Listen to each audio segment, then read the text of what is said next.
cette position. Là, il attaque et on continue. D'accord?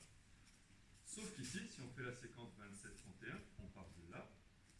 Et là, il attaque directement. C'est pour ça que c'est lui qui attaque, parce que dans la phase précédente, c'est lui qui a fait ce mouvement en premier. Moi, je suis simplement... Ok, je donne ici. C'est le premier temps important qui est très important. Beaucoup vont faire ce mouvement soit de ce côté-là, soit sur la ligne pour chasser le mouvement. Il est absolument contre-intuitif et pour autant il faut le faire en enfant. Ici, de ce côté-là. Si je me mets dans cette ligne-là, pique, en haut, voilà.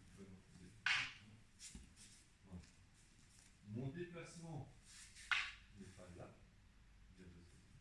mon déplacement est là. Et l'angle que j'ai au moment de l'impact, c'est celui-là. Pourquoi? Depuis le début.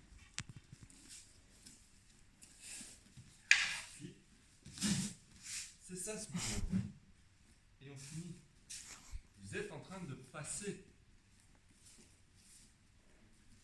Là, le mouvement que vous êtes en train de faire ici, c'est un mouvement que vous êtes en train de faire ici.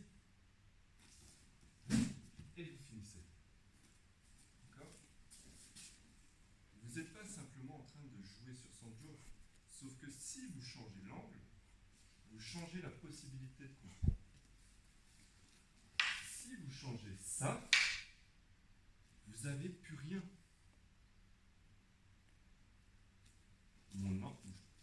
Mon angle de contact, il est là. Et je monte pour couper. Ok? Ça, c'est la première partie qui est très mal comprise. La deuxième, on inverse.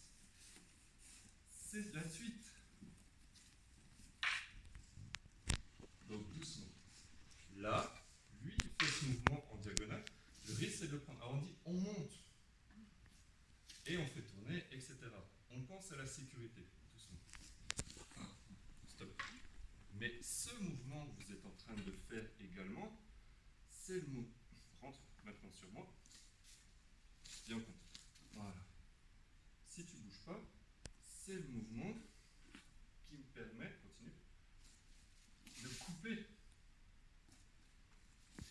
C'est pas simplement un mouvement qui me permet d'éviter ma tête, c'est un mouvement qui me permet de couper la tête. Tu rentres. Non, je t'attaque.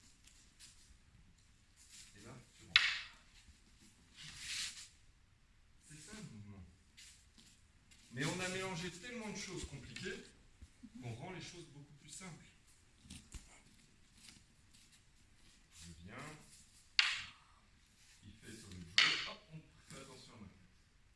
Et ensuite, il ne bouge pas, et il finit.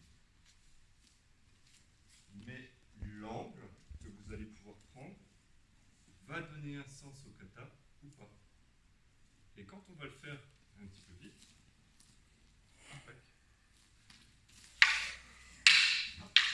voilà. À la fin, ça peut simplement devenir jeu, mais vous pouvez le faire vite et juste.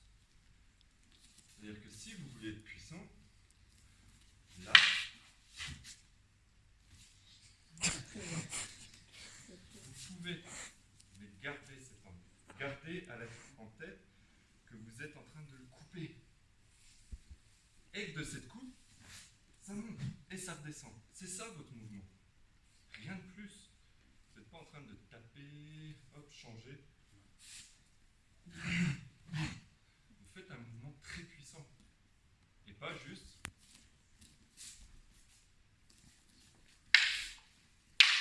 Vous protégez du jaw, vous protégez du jaw.